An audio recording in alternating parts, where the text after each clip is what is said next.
Innal hamdalillah nahmadullah wa nasta'inuhu wa nastaghfiruh wa nastahdi wa na'udzu billahi min syururi anfusina wa min sayyiati a'malina may yahdihillahu fala mudhillalah wa may yudlilhu fala hadiyalah. Asyhadu an la ilaha illallah wahdahu la syarikalah wa asyhadu anna Muhammadan abduhu wa rasuluh la nabiyya wa la rasula ba'dah. Nusalli wa nusallim ala rasulillah wa nabiyillah Muhammad sallallahu alaihi wasallam wa ala alihi wa ashabihi wa man tabi'ahum bi ihsanin ila yaumil qiyamah. Amma ba'd, qala Allah ta'ala fi kitabil karim, a'udzu billahi minasyaitonir rajim. Ya ayyuhalladzina amanu taqullaha haqqa tuqatih wa la tamutunna illa wa antum muslimun. Al-ayah. Alhamdulillah, segala puji adalah senantiasa kita panjatkan kepada Rabb kita yang telah memberikan banyak nikmat untuk kita. Ketemu di salah satu rumahnya untuk mencari ilmu agama. Ini nikmat yang kalau kita rujuk melihat kembali apa yang dilakukan Nabi kita sallallahu alaihi wasallam dan para sahabat, itu juga satu nikmat. Di awal perkembangan Islam, Nabi sallallahu alaihi wasallam dan para sahabat hanya bisa bermajelis di rumahnya Al-Arqam bin Abil Arqam secara sembunyi-sembunyi, sampai akhirnya Allah Ta'ala tunjukkan kepada Nabi kita sallallahu alaihi wasallam tempat hijrah. Akhirnya mereka bisa secara terang-terangan bermajelis dengan Nabi setiap kali selepas sholat subuh, ataupun di waktu-waktu yang lainnya mereka bermajelis dengan Nabi. Ini adalah nikmat yang kita juga merasakan nikmat ini ketika kita diberikan kemerdekaan oleh Allah Ta'ala untuk negeri ini. Maka kita pun juga mendapatkan nikmat untuk bisa bermajelis ilmu, mencari ilmu. Jika sebelumnya hal-hal seperti ini pasti akan diawasi. Tapi yang jelas ini adalah nikmat yang adalah kita senantiasa mensyukuri. Apalagi nikmat kita diberikan hidayah oleh Allah untuk mencari ilmunya, yang tentu banyak sekali kebaikan keberkahan yang kita bisa mendapatkannya. Tak lupa salawat serta salam adalah senantiasa kita sampaikan kepada Nabi kita Muhammad sallallahu alaihi wasallam, utusan dari Rabb kita yang mengajarkan semua perkara yang dibutuhkan oleh umat manusia. Semua ajaran Nabi sangat kita butuhkan, sampai pun masalah adabul hajat, etika dalam buang hajat, diajari Nabi kita. Karena kita tidak tahu perkara yang gaib sampai kita diberitahu. Contoh, ketika kita masuk kamar mandi, kita diperintahkan untuk berdoa, kemudian baca basmalah. Disebutkan dalam hadis, satruma baina aurat ibni Adam wa bainal jin kama qalu bismillah. Penutup antara aurat anak cucu Adam dengan mata jin, dengan jin adalah dengan bacaan bismillah. Kita tidak tahu sampai kita diberitahu. Artinya selama ini jin senantiasa mengawasi kita, melihat aurat kita, sampai akhirnya Nabi sallallahu alaihi wasallam beritahukan kepada kita ajaran yang sangat kita butuhkan, yang kita penting, yang kita harus mempelajarinya, kemudian mengamalkannya, sehingga kita selamat bahagia dunia kita, akhirat kita. Maka kalau guru yang ngajari kita agar kita sukses dunia kita, kita senantiasa berterima kasih, sangat mengingat jasanya. Maka apalagi kepada Nabi kita sallallahu alaihi wasallam. Maka dalam kita banyak salawat kepada beliau sallallahu alaihi wasallam. Semoga kelak kita ketemu dengannya di telaga itu. Para jamaah sekalian yang dirahmati Allah, terdahulu telah kita bahas kisah kesabaran para sahabat ketika mereka berada di Mekah. kemudian mengadu kepada Nabi kita sallallahu alaihi wasallam perihal apa yang mereka terima dari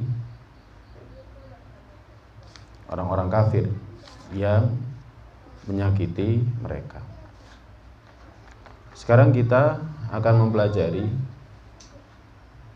kisah kesabaran sahabiyah, yakni sahabat yang mulia Ummu Sulaim radhiyallahu ta'ala anha. Ini belum kita bahas ya? Sudah. Saya dapat info dari Mas Adi. Sudah ya? Seingat saya memang sudah. Sudah ya? Baik. Sekarang hadis yang ke 45 ya. Baik. Hadis yang ke-45, hadis yang diriwayatkan dari Abu Hurairah radhiyallahu ta'ala anhu. Dia meriwayatkan bahwa Nabi kita sallallahu alaihi wasallam bersabda, "Laisa syadidu bisur'ati. Innamas syadidul ladzi yamliku nafsahu 'indal ghadabi." Muttafaq alaih. Nabi sallallahu alaihi wasallam bersabda, "Laisa syadid." Orang kuat itu bukanlah orang yang bisur'ati. Artinya orang yang ahli bela diri, ahli gulat. Bukan. Innamas syadidul ladzi yamliku nafsahu 'indal ghadabi. Sesungguhnya orang yang kuat itu, orang yang punya syiddah pada dirinya, punya kekuatan pada dirinya adalah alladzi yamliku nafsahu, yang memiliki jiwanya. Ya, milik itu dari bahasa Arab malaka yamliku. Alladzi yamliku nafsahu, yang memiliki jiwanya, mengendalikan jiwanya indal ghadabi, ketika marah. Ya, orang kuat itu orang yang bisa mengendalikan jiwanya, bisa memiliki jiwanya, bukan jiwanya yang lepas. Nah, dalam hadis ini disebutkan pelajaran dari hadis ini, taghyirul Islam li mafhumil quwwah. Nabi sallallahu alaihi wasallam ya, dengan Islam yang beliau sallallahu alaihi wasallam bawa itu merubah pemahaman kekuatan yang sebenarnya itu bagaimana. Kekuatan pada masa jahiliyah itu bagaimana, tapi dirubah bahwa kekuatan yang sebenarnya itu adalah al-akhlaq al-karimah. Jadi kekuatan yang sebenarnya itu adalah al-akhlaq al-karimah. Itu benar syakhsiyah muslimah mutamayyizah, yang dari akhlak yang karimah disinilah dibangun kepribadian seorang muslim yang berbeda. Nabi kita sallallahu alaihi wasallam sebelum diangkat menjadi seorang nabi itu pribadi yang sangat berbeda.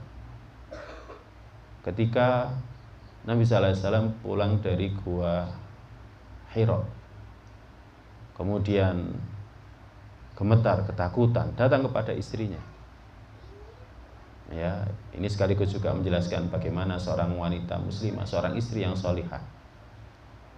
Ya, ketika mendapati Nabi sallallahu alaihi wasallam ketakutan, khawatir, maka Khadijah langsung menghibur suaminya. Sama seperti kemarin kisahnya Ummu Sulaim. Suaminya datang dari bepergian untuk waktu yang lama, safar, pulang enggak langsung diberitahukan anakmu sudah meninggal, enggak. Wanita sholihah enggak seperti itu. Karena tahu suaminya itu ketika kerja di luar, ketika dia berada di luar, dia sudah menanggung banyak sekali tekanan.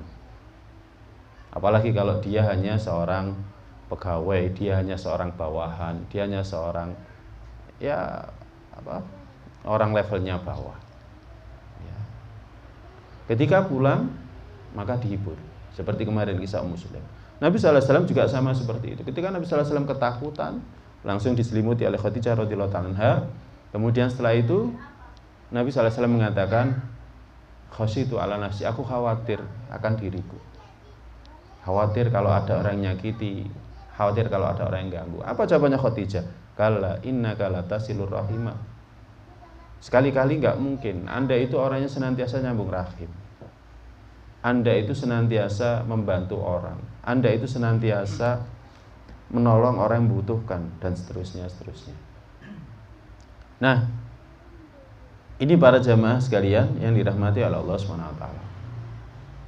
Jadi Khadijah menghibur Nabi sallallahu alaihi wasallam. Nah, Yang dikatakan Khadijah menunjukkan bahwa Nabi sallallahu alaihi wasallam itu punya watak yang berbeda dengan yang lainnya. Ketika beliau diangkat menjadi seorang nabi, menjadi seorang rasul, semakin berbeda akhlak beliau jika dibandingkan dengan yang lainnya.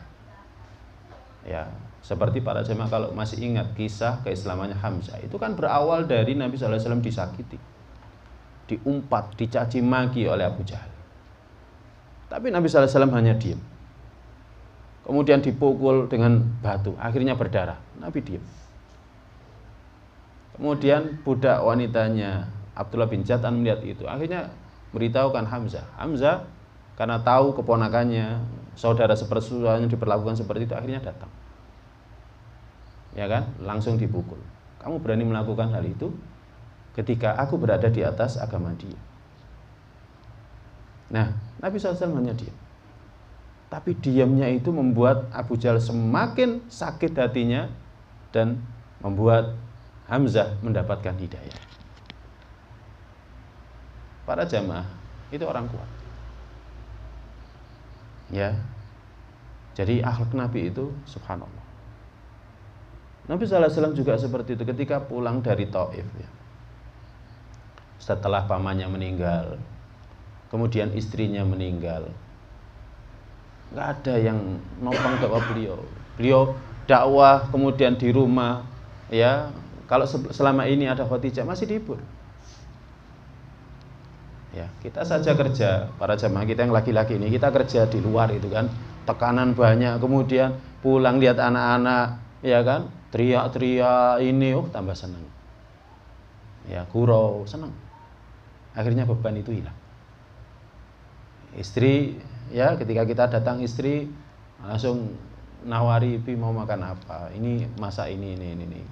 Enggak ditanya pekerjaan, tenang. Tapi ketika Khadijah radhiyallahu ta'ala meninggal, enggak ada yang itu.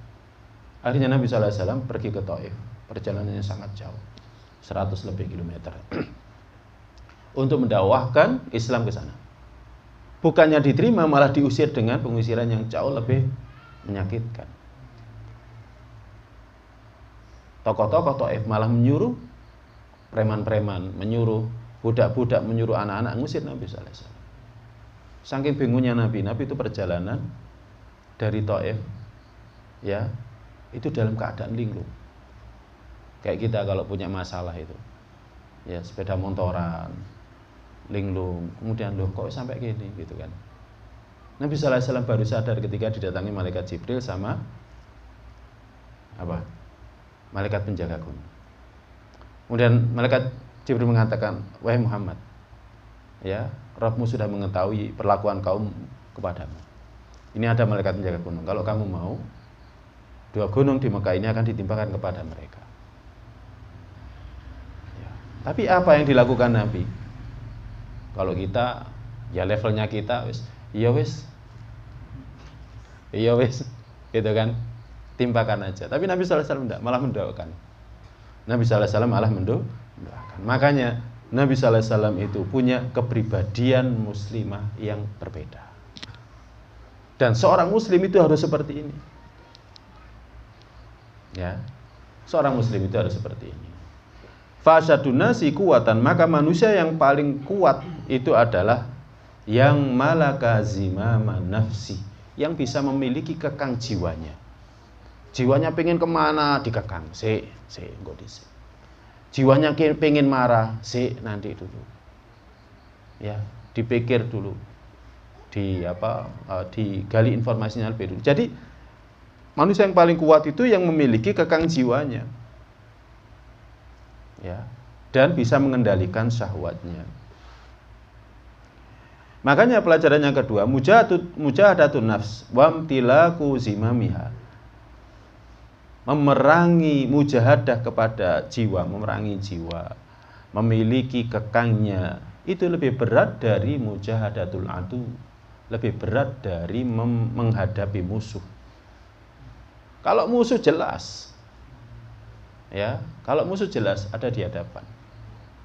Tapi jiwa, apalagi kalau kita nggak pernah muhasabatun nafs, kita nggak pernah introspeksi diri kita, jiwa kita nggak pernah diagnosa jiwa kita. Jiwa kita ini kecenderungannya kemana? Oh, jiwa saya kecenderungannya kalau ngaji pengen golek alasan, apa carane gak teko pengajian. Nah itu ini harus diperangi.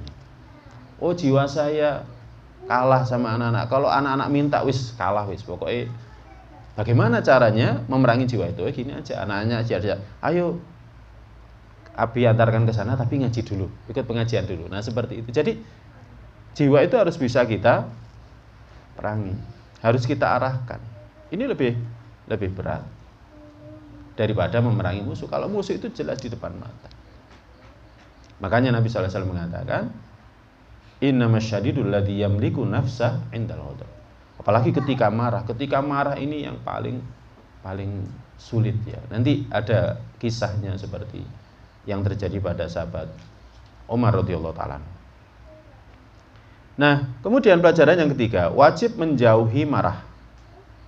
Karena dalam marah itu ada mudarat ya, baik jasmani, jiwa dan sosial kita. Ya. Marah itu mendatangkan mudarat, ada mudaratnya untuk fisik, jiwa dan sosial kita. Untuk fisik jelas. Orang kalau sudah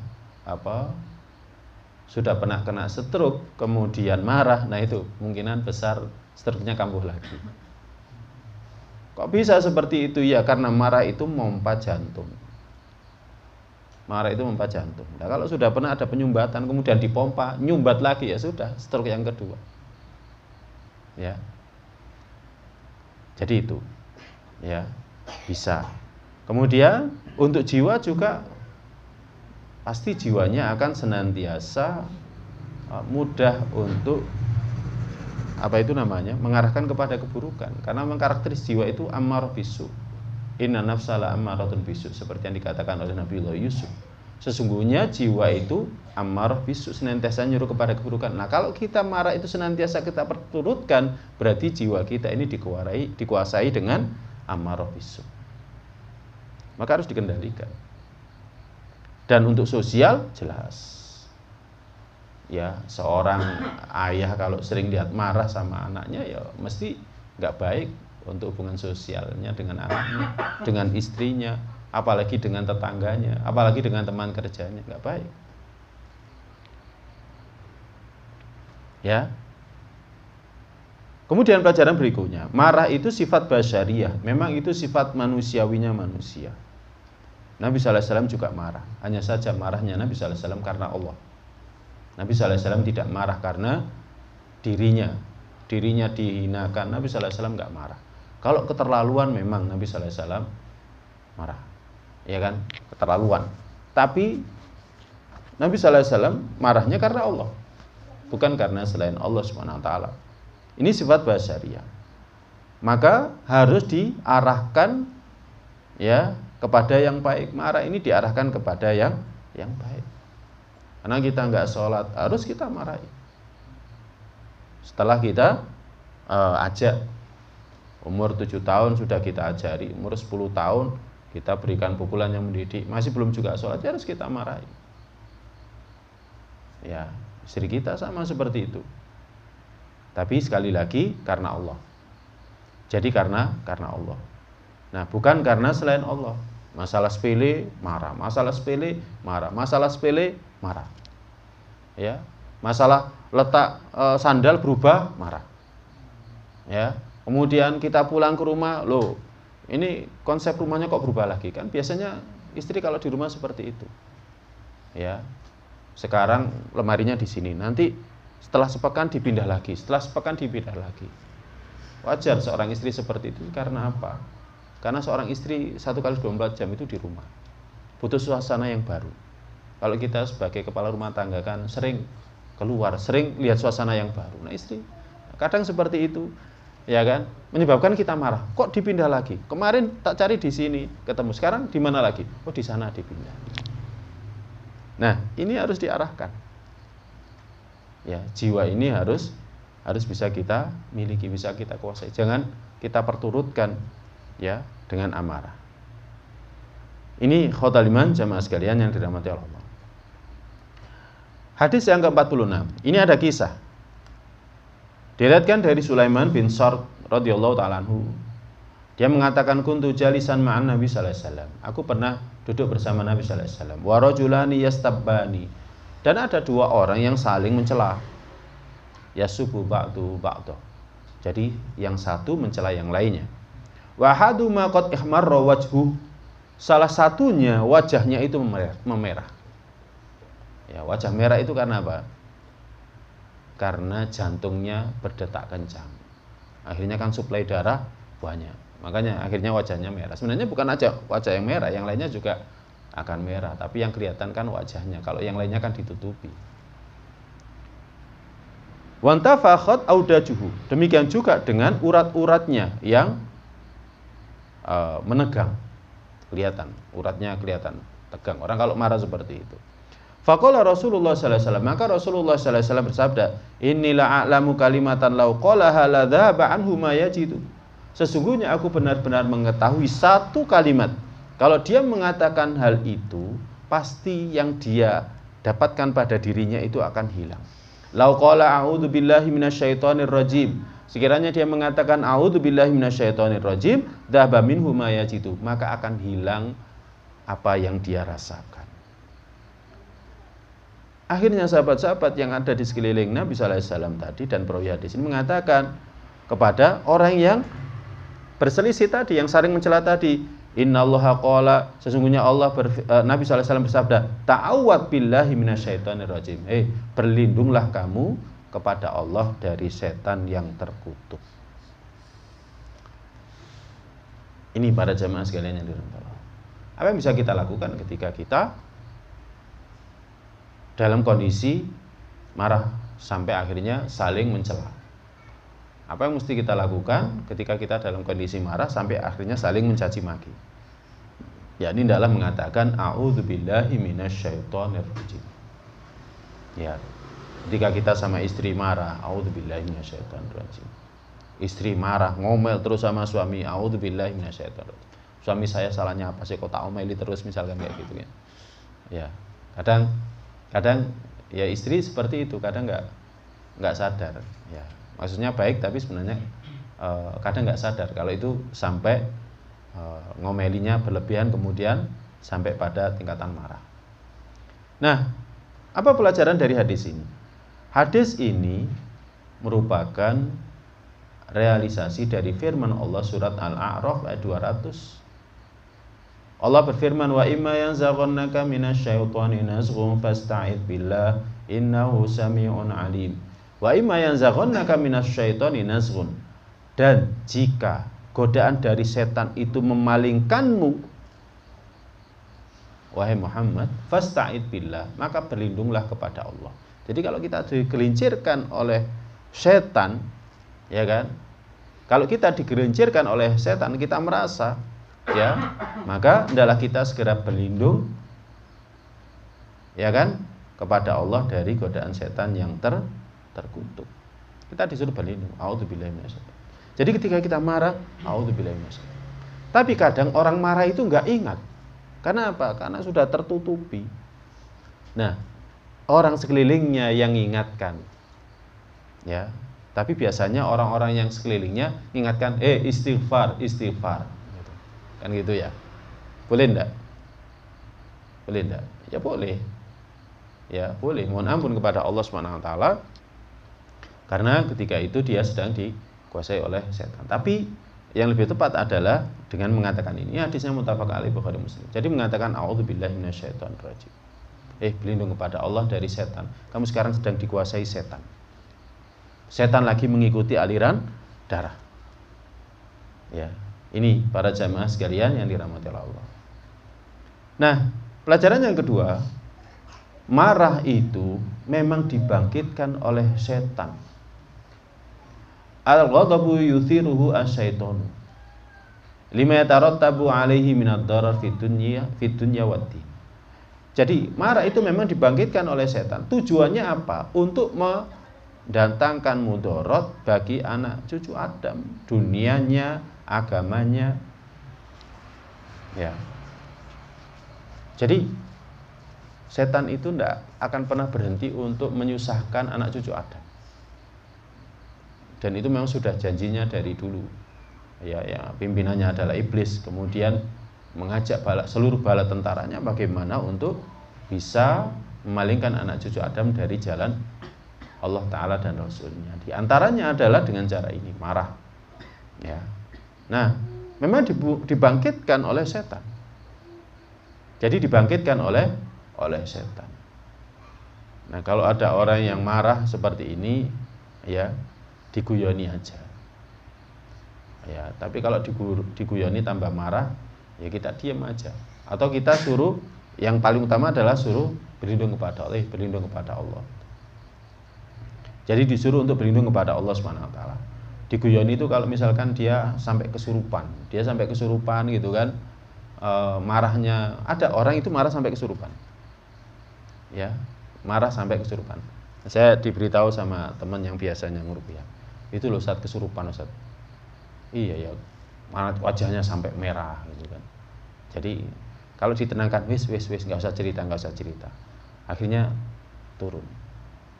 Ya. Nah, kalau seperti itu, ya kan ditenangkan.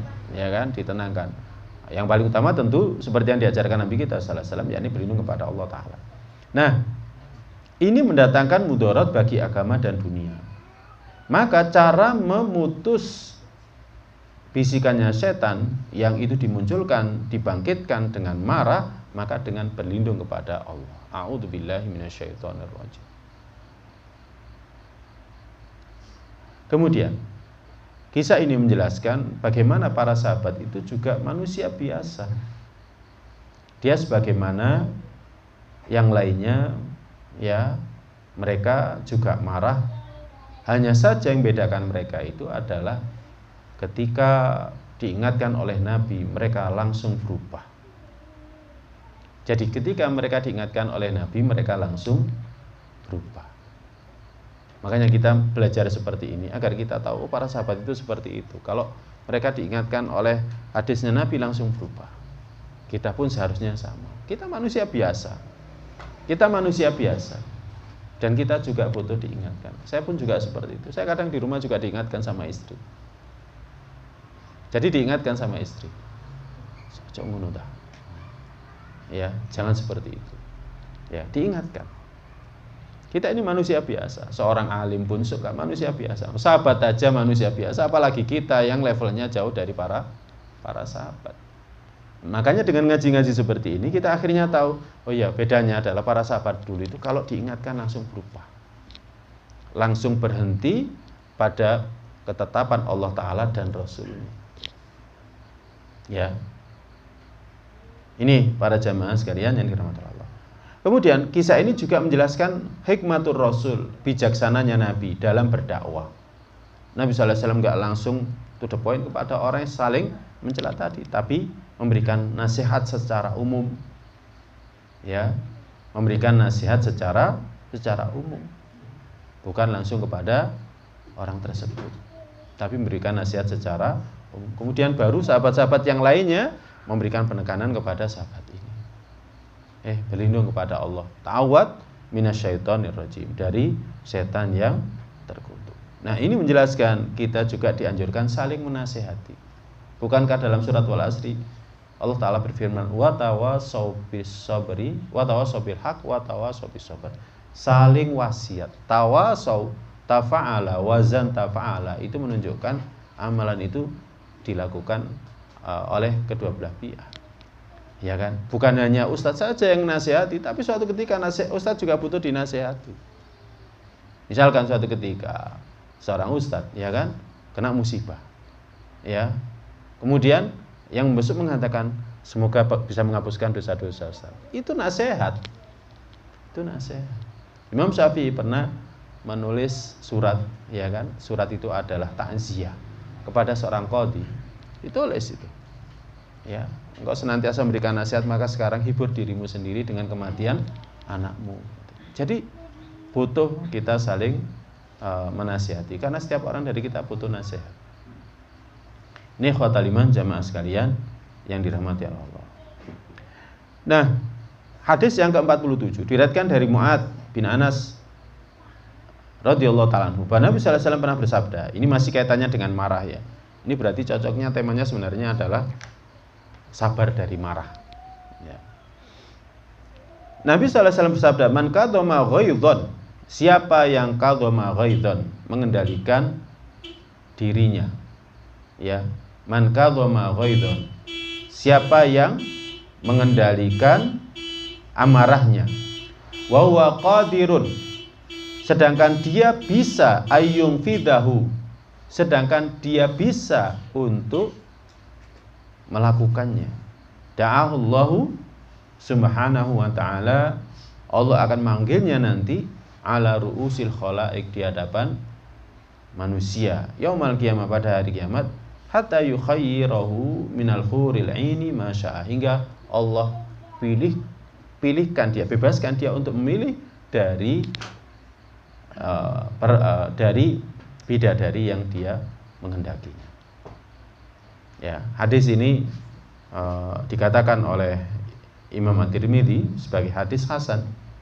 Ya, sebagai hadis yang hasan. Nah, para jamaah sekalian yang dirahmati Allah, mengendalikan sabar ketika marah itu sulit ya. Jadi sabar ketika marah itu sulit. Tapi memang kita harus berlatih. Seorang muslim itu dia akan senantiasa berlatih sepanjang hayatnya, sepanjang hidupnya. Sama seperti dia niat, dia mengikhlaskan ibadah dia itu dia berlatih sepanjang hayatnya. Ya. Karena apa? Karena setan tidak akan pernah berhenti dari memalingkan dia dari jalan Allah Ta'ala. Jadi setan berusaha bagaimana caranya dia berpaling dari jalan Allah. Dan setan nggak pernah putus asa sampai anak cucu Adam ini meninggal dunia. Apalagi ketika meninggal dunia, maka dia akan dipalingkan sejauh-jauhnya dari jalan Allah Ta'ala. Makanya butuh orang yang mau mati itu sangat butuh pembimbing yang membimbing dia di akhir hayatnya, membimbing dia untuk ditalkin, ya ditemani dan lain sebagainya. Nah, jamaah sekalian yang dirahmati Allah, setan sangat ingin kalau kita jauh dari jalan Allah. Makanya ya, salah satu pintu setan untuk memalingkan manusia dari jalan Allah itu adalah dengan marah. Ya, bagaimana dengan marah seseorang itu bisa jauh dari jalan Allah. Nah, ketika orang bisa mengendalikan marahnya, mangkadhama ghaidhan, ya. Jadi siapa yang bisa mengendalikan amarahnya, wa huwa qadirun ala ayyung fidahu, padahal dia sebenarnya bisa saja untuk melepaskan amarahnya biar selesai, gitu kan? Mungkin marahnya enggak kepada istri, ya kan? Aslinya marahnya kepada istri, tapi langsung dilemparkan piring, gitu kan? Piringnya dilempar, kemudian HP-nya dibanting, gitu, dan lain sebagainya. Ya, enggak nyakiti istri, tapi nyakiti HP. Nanti setelah itu nyesel. Ya. Nah, tapi siapa yang bisa mengendalikan amarahnya? Enggak dia lampiaskan ke dinding, enggak dia lampiaskan ke HP, enggak dia lampiaskan ke piring misalnya. Da'ahullahu subhanahu wa ta'ala ala ru'usil khalaik. Nanti dalam kehidupan akhir dia akan dipanggil oleh Allah di hadapan para makhluk yaumul qiyamah, hari kiamat. Hatta yukhayyirahu minal khuril. Hingga nanti dia akan diberikan pilihan, ya, diberikan pilihan untuk memilih bidadari masya yang dia kehendaki. Ya, ini para jamaah sekalian yang dirahmati Allah Subhanahu wa taala. Jadi fadilah yang sangat besar bagi orang yang bisa kadhama ghaidhan, orang yang bisa menahan amarah. Ya, mungkin di sininya bergejolak, tapi dia tahan. Jadi dia tahan. Dia tidak lampiaskan ke dinding, dia tidak lampiaskan ke HP, dia nggak lampiaskan ke orang lain. Marahnya kepada istri nggak dilampiaskan ke anak. Kan ada yang marah kepada istri dilampiaskan ke anak. Ada yang marah kepada anak dilampiaskan kepada istri. Ya, seperti itu. Ya, ada yang dilampiaskan kepada benda-benda di sekitarnya. Tapi kalau dia bisa mengendalikannya, dia akan mendapatkan fadilah ini. Maka ini sangat dianjurkan, pelajaran dari hadis ini. Dianjurkan untuk kadhmil ghaid, untuk mengendalikan marah. Karena ini sifat seorang mukmin yang sempurna. Karena Allah berfirman, wal kadhiminal ghaidha wal 'afina 'anil nas wallahu yuhibbul muhsinin. Orang yang bisa mengendalikan amarahnya, orang yang bisa memberikan maaf kepada manusia, ini adalah orang yang muhsin. dia bukan lagi mukmin, apalagi seorang seorang muslim. Bukan. Tingkatan Islam itu kan ada 3. Tingkatan agama ada 3. Yang paling rendah adalah Islam. Yang lebih tinggi darinya adalah iman. Yang paling tinggi lagi adalah ihsan. Ya. Orang yang Islam namanya muslim, orang yang iman namanya mukmin, orang yang ihsan namanya muhsin. Orang yang bisa mengendalikan amarahnya dan memberikan maaf kepada manusia, Allah berfirman, wallahu yuhibbul muhsinin. Allah mencintai orang muhsin. Berarti orang bisa mengendalikan amarahnya, dia bukan lagi muslim, dia bukan lagi sekedar mukmin, tapi dia muhsin. Jadi tingkatannya sudah tinggi. Jadi tingkatan orang yang bisa mengendalikan amarahnya itu adalah muhsin. Ini para jamaah sekalian yang dirahmati Allah SWT. Ini ada pada diri Nabi kita Sallallahu Alaihi Wasallam. Kalau kita mempelajari syama'il beliau ya, jadi sifat-sifat beliau, kita akan tahu Nabi Sallallahu Alaihi Wasallam itu tingkatannya sangat tinggi. Ya, jadi tingkatannya sangat tinggi. Nah, ini para jamaah sekalian yang dirahmati Allah Ta'ala. Kemudian yang kedua, yu'tadu biqimatil afi, berpegang pada nilai maaf ketika mampu untuk melepaskan amarahnya. Jadi kita ngasih maaf, padahal sebenarnya kita bisa marah. Ini adalah kemenangan diri. Kemenangan diri itu ketika kita bisa melampiaskan amarah tapi kita tidak marah. Itu artinya kita telah bisa mengalahkan diri, dan itu adalah kemenangan diri. Ya, jadi kemenangan diri itu adalah ketika kita bisa melampiaskan marah kita, tapi kita malah tidak marah, memberikan maaf. Jarno. Tapi kata-kata seperti itu sepertinya sulit ya. Kalau nggak dilatih, ngomong jarno bapak ya sulit, ya sulit. Utang nggak dibayar-bayar, jarno. Apa bisa seperti itu? Oh enggak, diuber Ustaz, pokoknya sampai kena gitu kan. Ya.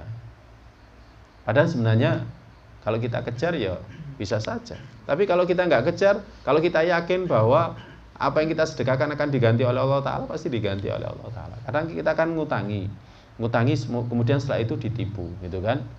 Ya, dikejar pun kalau orang itu sudah seperti itu modelnya sulit. Ya, ada teman itu yang sudah hijrah. Ya, dulu kerjanya di leasing gitu.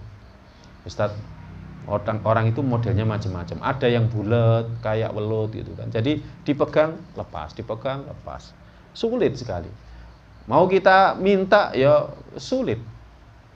Ya kalau sudah seperti itu sudah ikhlaskan saja. Dan yakini bahwa Allah SWT pasti ganti. Setiap uang yang kita keluarkan pasti akan diganti oleh Allah. Ya sudah ikhlas. Ya. Nah, jadi ketika kita bisa untuk marah tapi kita tidak marah memberikan maaf, ya itulah kemenangan diri. Makanya sebenarnya kita ini nggak pernah berhenti dari mujahadatun nafs. Jadi memerangi diri kita. Ya, jadi kita nggak pernah berhenti. Makanya mujahadatun nafs itu di setiap saat kita, di setiap waktu kita. Ya, nanti setelah ini mau apa, itu kita harus banyak mendiagnosa diri kemudian melawan. Ya kan, kalau nafsu kita pengennya ini, itu dan lain sebagainya. Kemudian hadis yang ke-48 masih kaitannya dengan marah. Diriwayatkan dari Abu Hurairah radhiyallahu taala anhu. Dia menceritakan anna rajulan qala lin nabi, ada seseorang berkata kepada Nabi, "Ausini, tolong wasiati aku." Maka Nabi bersabda, "La taghdab." Jangan marah. Faraddada miraran, dia ngulangi beberapa kali. Nabi hanya mengatakan, "La taghdab." Hadis Bukhari. Nabi sallallahu alaihi wasallam hanya mengatakan, "Jangan marah." Sebagian ahli ilmu mengatakan bahwa Nabi sallallahu alaihi wasallam bersabda dengan sabda seperti ini karena Nabi tahu bahwa sahabat ini kebiasaannya gampang marah. Jadi wasiat yang paling bermanfaat untuk dia adalah wasiat ini. Pesan yang paling bermanfaat untuk dia adalah pesan ini. Nah, kata dia ausini, berikan untuk wasiat, yakni wasiat yang menyeluruh untuk kebaikan dunia dan akhirat. Ya, orang nggak marah itu kebaikannya bukan hanya untuk dunia, tapi juga untuk akhirat. Ya, ini Apa pelajaran dari hadis ini? Yang pertama, memberikan nasihat apalagi kepada orang yang meminta itu adalah kewajiban. Itu adalah kewajiban. Namanya kewajiban ya wajib. Kalau kita nggak ngasih nasihat malah kita yang dosa. Dia minta nasihat, harus kita nasihati. Ya, wa idastansohaka fansohu. Kalau dia minta nasihat maka nasihati. Dalam hadis disebutkan hakul muslim ala muslim situn. Yang lain menyebutkan hakul muslim al muslim khamsun. Hak muslim kepada muslim yang lain ada 6. Yang lainnya mengatakan ada 7. Salah satunya kalau dia minta nasihat maka nasihati. Maka ketika dia minta nasihat wajib bagi kita memberikan nasihat. Kalau kita nggak memberikan nasihat malah kita yang berdosa. Tapi kalau dia nggak minta nasihat ya nggak usah dinasihati. Tapi ya kadang orang itu perlu dinasihati. Kita harus mengetahui orang ini karakternya bagaimana. Kalau dinasihati tambah jauh jangan dinasihati. Mending bagaimana caranya dia agar dia senantiasa bersama kita sambil kita putarkan pengajian yang bisa didengarkan oleh dia dan juga oleh kita. Kita carikan, oh ini cocoknya dicarikan pengajian ini karena orang ini karakternya gini-gini, dicarikan. Jadi ngasih nasihatnya model seperti itu. Tapi kalau orangnya itu senang dinasihati, langsung aja kita nasihati. Tawasau bil haq, tawasau bis sabr. Kalau kita saling mencintai karena Allah, maka harus saling menasihati. Ya, tapi kalau orangnya kalau dinasihati malah lari, ya sudah nggak usah. Ya, kita putarkan pengajian misalkan, ya pengajian secara umum, mungkin yang bisa nyindir dia, gitu kan, nggak jadi masalah. Nggak jadi masalah. Yang jelas, ya nasihat itu agama. Sebagaimana sabda Nabi sallallahu alaihi wasallam, ad-dinu an-nasihah. Agama itu nasihat. Jadi inti agama ini nasihat. Sama seperti sabda Nabi sallallahu alaihi wasallam, al-hajju arafah. Haji itu arafah. Inti haji itu arafah. Rukun utama haji itu adalah arafah. Inti haji adalah arafah. Sama, inti agama kita ini nasihat. Semuanya nasihat. Agar kita ini baik, selamat dunia kita, akhirat kita. Ini para jamaah yang dirahmati Allah. Kemudian fi takririn nasihah, ya, mengulang-ulang nasihat itu akan bermanfaat bagi yang dinasihati. Karena dalam pengulangan itu ada faedah. Dia mengatakan ausini, ya Rasulullah ausini, la taqtub. Dia mengatakan ausini, la taqtub. Dia mengatakan lagi ausini ya Rasulullah, la taqtub. Oh berarti saya itu diwasiati oleh Nabi, pokoknya ojo ngamukan, ngono. Sampai berulang-ulang dia diwasiati oleh Nabi sallallahu alaihi wasallam seperti itu. Jadi i'adatun nasihah ifadah. Jadi mengulangi nasihat itu ada faedahnya. Ya. Kadang misalkan anak kita perlu kita nasihati. Ya kan? Sholat. Hanya itu diulang-ulang. Sampean kok gak salat, sampean ke kuburan ya opo. Gitu. Ya. Nabi sallallahu alaihi wasallam saja di akhir hayatnya di 1 pekan sebelum meninggal, beberapa hari sebelum meninggal. Nabi sallallahu alaihi wasallam masih mengingatkan as-shalah. Ini bukan masalah yang biasa, ini luar biasa. Banyak orang sekarang enggak sholat. Nanti bagaimana mereka hidup di alam barzakh? Ya, ini nasihat sepele tapi banyak yang gampangkan. Banyak orang tua itu nggak khawatir kalau anaknya nggak sholat. Jika dibandingkan dengan kalau anaknya nggak sukses dunia. Kalau anaknya nggak sukses dunia mereka itu khawatir. Tapi kalau anaknya nggak sukses agamanya, akhiratnya, mereka nggak khawatir. Ini seharusnya diingatkan, sholat, jangan terlambat. Ya, jangan terlambat. Misalkan seperti itu. Jadi mengulang-ulang nasihat itu insya Allah manfaah lil mansuh.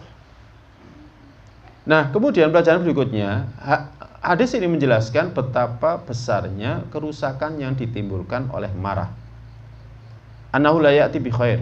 Marah itu enggak akan mendatangkan kebaikan kecuali kalau karena Allah. Illa idza kana lillah, kecuali kalau karena Allah. Ya, kalau karena Allah baru marah itu mendatangkan kebaikan. Tapi kalau tidak karena Allah, maka kerusakannya sangat besar. Maka dari itu, marah ini tercela, ya pelajaran berikutnya, dan kita diperintahkan untuk menjauhi sebab-sebabnya. Ya, menjauhi sebab-sebabnya. Misalkan kita kalau pulang lihat barang nggak beres, biasanya marah. Iki kok mulai barangnya nggak beres maneng. Anak-anake sing cilik dulinan. Wah iki kok aku dilungkas ngamuk iki. Nah, ini harus diantisipasi. Wis ojo ngamuk, ojo ngamuk. Saya kenapa kalau sama anaknya orang lain nggak marah, tapi kalau anaknya sendiri marah. Nah, itu kayak gitu. Jadi langsung antisipasi. Antisipasi. Kadang kita sama anak sendiri marah, tapi sama anak orang lain nggak marah. Kita kadang sama anak orang lain marah, tapi sama anak sendiri nggak marah, gitu kan? Kadang kita baik sama anak, tapi nggak baik sama orang lain. Kadang kita baik sama anak orang lain, tapi sama anak sendiri nggak baik. Seharusnya orang paling dekat kekerabatannya dengan kita, semakin besar haknya kepada kita. Kita kalau berbuat baik kepada orang lain, kepada yang paling dekat itu harus lebih banyak lagi. Nah ini, jadi kita berusaha untuk menjauhi sebab-sebab yang mendatangkan marah itu. Ya, ini para jamaah sekalian yang dirahmati Allah. Nah, maka dari itu Nabi kita sallallahu alaihi wasallam, pelajaran yang lain, pernah memerintahkan kepada orang yang marah untuk melakukan sebab yang bisa menanggulangi marah dia, menenangkan amarah dia. Di antaranya adalah dengan berlindung kepada Allah. Hadis sebelumnya. Ya, hadis sebelumnya. Kalau kita mau marah itu, a'udzubillah, a'udzubillah. Ya Allah, aku berlindung kepadamu dari setan yang terkutuk. Setan itu senang kalau kita ini marah, kemudian akhirnya kita berselisih dengan istri, akhirnya cerai. Nah, itu senang, setan itu senang. Setan itu senang kalau kita marah, kemudian selisih dengan anak, akhirnya gegeran, itu kan, senang setan. Setan itu senang kalau kita marah, kemudian kita berselisih dengan keluarga kita, adik kita, kakak kita, dengan orang tua kita, senang. Setan itu senang. Ya, saya barusan juga ini tahu ada orang itu kan. Jadi perasaan dia, adiknya ini nggak ngapa-ngapain. Kemudian ketika kakaknya datang ditanya, ada apa? Ayo apa kabare? Ya. Kemudian kakaknya tiba-tiba bilang, kamu kurang ajar. Loh, ngapain? Kok tiba-tiba saya dibilang kurang ajar? Apa salah saya? Gitu kan. Nah, setan itu senang kalau hubungan silaturahim itu putus. Caranya bagaimana? Ya kayak gini. Makanya kalau ada benih-benih permusuhan, ya, benih-benih marah, ya kita berlindung kepada Allah dari setan yang terkutuk. Salaman. Makanya Nabi sallallahu alaihi wasallam kan salah satu yang diajarkan Nabi kita sallallahu alaihi wasallam, kalau kita ada pikiran negatif dengan orang, suruh jabat tangan. Tasafahu yadhabil gilu. Saling berjabat tanganlah kalian, itu akan menghilangkan kedengkian. Ketika jabat tangan, oh ternyata dia enggak seperti yang saya pikirkan. Yang saya pikirkan, yang kita pikirkan itu adalah alladzi yuwaswisu fi sudurin. Itu bisikannya setan. Agar kita berpikiran negatif, kemudian kita marah sama orang itu. Seperti itu. Kalau ketemu, udah hilang, udah. Jadi bisikan negatif itu hilang. Pikiran negatif itu hilang. Nah, seperti itu. Ya. Jabat tangan atau tadi isti'adzah. Kemudian yang kedua, di antara yang diperintahkan Nabi adalah siapa yang marah hendaklah dia diam. Seperti hadis Abdullah bin Abbas radhiyallahu taala anhuma, sahih dari semua jalannya. Nabi sallallahu alaihi wasallam bersabda, "Idza ghadiba ahadukum falyaskut." Kalau seseorang dari kalian itu marah, hendaklah dia diam. Kalau marah diam. Ya. Kadang laki-laki. Engko lek ngomong langsung wis cerai, gitu kan. Hati-hati nih. Laki-laki, apalagi laki-laki. Ya, jangan gampang. Ini hikmahnya. Kenapa sih hak talak itu di tangan laki-laki? Karena kalau di tangan perempuan, cepat sekali. Ya, dikit-dikit langsung cerai. Kalau laki-laki kan enggak. Menang dhisik, kan gitu. Dan memang Nabi sallallahu alaihi wasallam mengajarkan kepada kita agar kita ini diam kalau kita marah. Ya. Tujuannya apa? Tahjiru lidairatil ghadab. Tujuan kita diam itu apa? Melokalisir wilayah marah kita ini. Karena kalau enggak diam ngomong, wis merantau. Awalnya masalah ini, nanti ke masalah yang lain. Kan kita kalau berselisih kan kayak gitu kan. Mau awali gegeran masalah A, merambat yang B, C, D, E, F, G sampai Z. Kan gitu. Sering kali kalau kita berselisih sama istri gitu kan, atau sama siapa, awalnya masalah ini, tapi akhirnya merantak ke yang lainnya. Nah, diam itu apa? Tahjiru lidairatil ghadab. Jadi melokalisir wilayah marah. Marahnya biar di situ aja, diam aja. Ya, karena orang yang marah akan keluar darinya perkataan ma yandamu alaihi fi khali zawali ghadabi.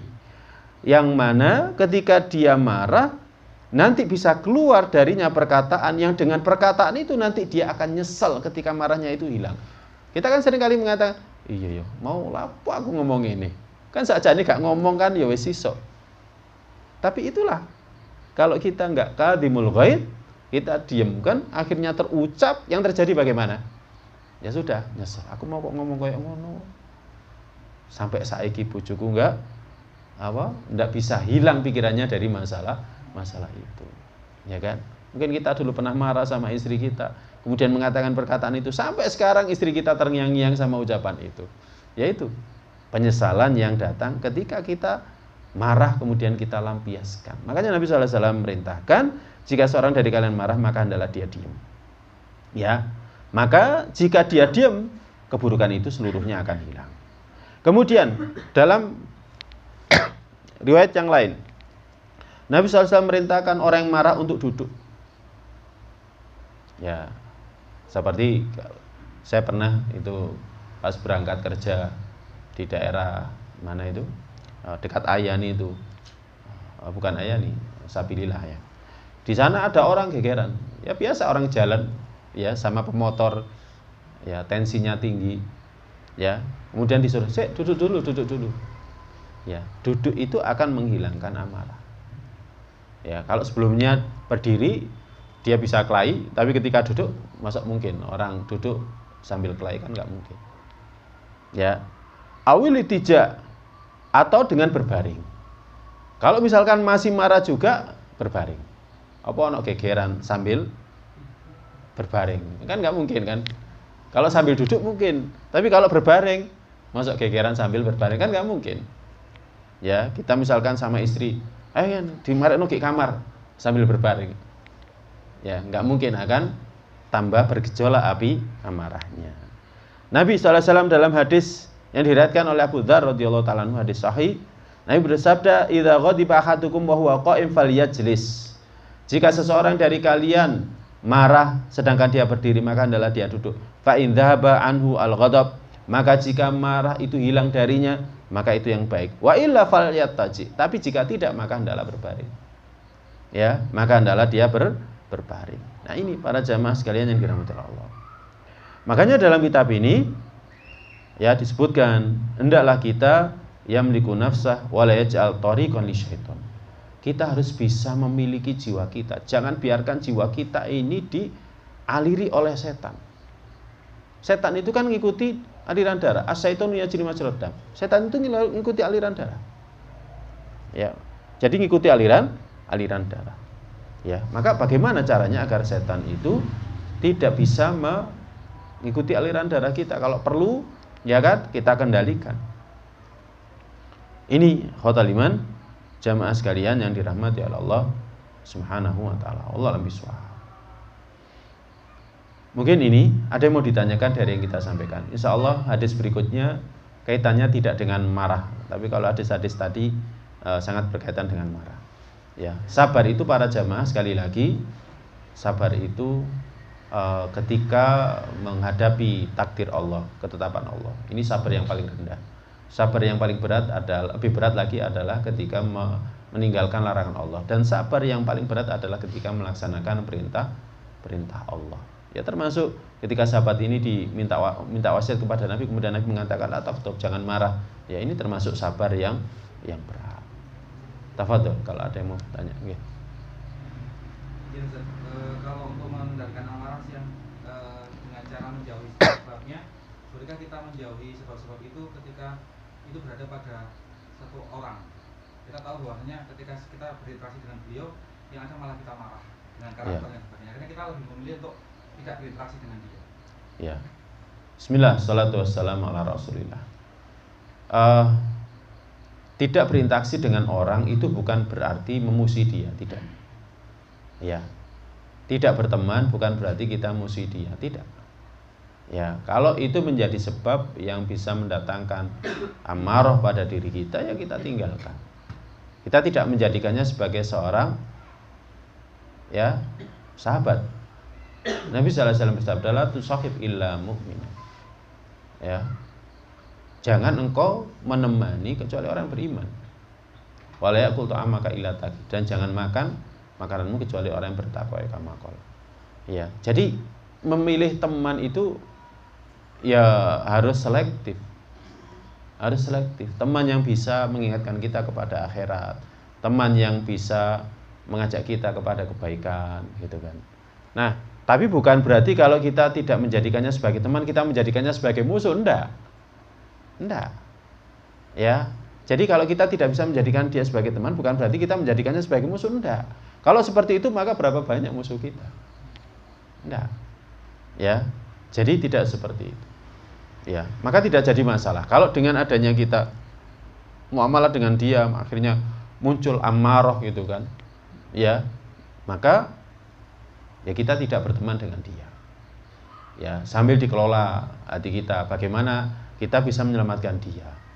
Ya, bukan berarti kita nggak berteman dengan dia, akhirnya kita menjauhi dia sama sekali. Ketika dia mau terjerumus ke dalam kesesatan, kita diamkan dia, enggak.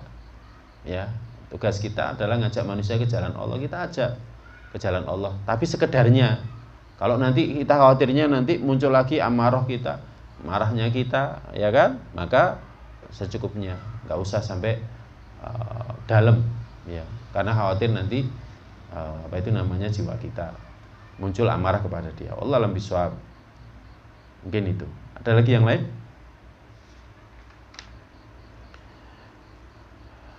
Baik, jika tidak ada, semoga ini yang bermanfaat untuk kita. Ini sebenarnya ada kisahnya, hadis yang ke-50 ya, tapi nanti detailnya akan kita bahas pada pertemuan yang akan datang. Ini kisahnya diriwayatkan oleh Ibnu Abbas radhiyallahu ta'ala anhu, yakni ketika Uyainah bin Hisn ya itu singgah di rumahnya Al-Khur bin Qais. Al-Khur bin Qais ini salah satu ahli surahnya Umar, karena dia seorang qari, dia seorang hafid. Umar itu punya ahli surah dari kalangan qari sama hafid. Nah, Uyainah bin Hisn ini singgah di sana, kemudian minta kepada Al-Khur bin Qais untuk minta izin agar dia bisa ketemu dengan Umar, karena Al-Khur bin Qais ini dekat dengan Umar. Ya. Nah, akhirnya datang. Nah, ketika datang itu apa yang dikatakan oleh Uyainah bin Hisn? Dia mengatakan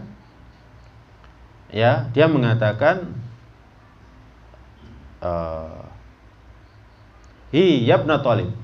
Ibnu Talib, wallahi ma tu'tinal jazal. Kamu enggak memberikan kepada kami pemberian yang banyak. Wala tahkumu fina bil adl. Kamu enggak menghukumi kita dengan adil.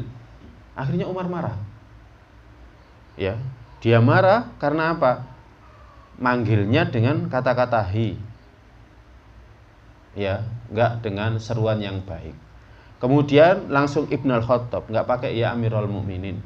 Kemudian mengatakan, kamu tidak memberikan kami pemberian yang banyak. Kemudian kamu mengatakan la tahkum fina bil adl. Kamu tidak menghukumi kami dengan adil. Akhirnya Umar ketika itu marah. Ya kan? Dan dia mau mukul. Ketika itulah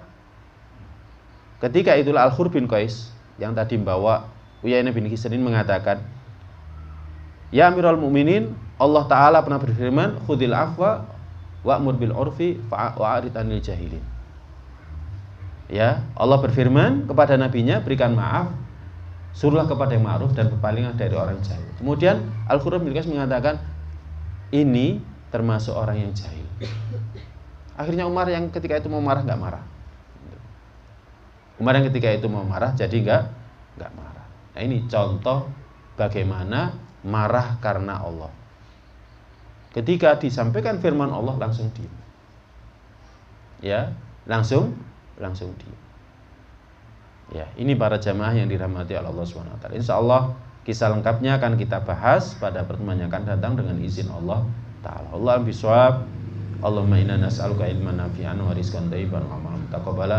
Allahumma a'inna ala dzikrika wa syukrika wa husni ibadatik. Allahumma qina adzabaka yauma tab'atu ibadaka. Kita akhiri dengan doa penutup majelis.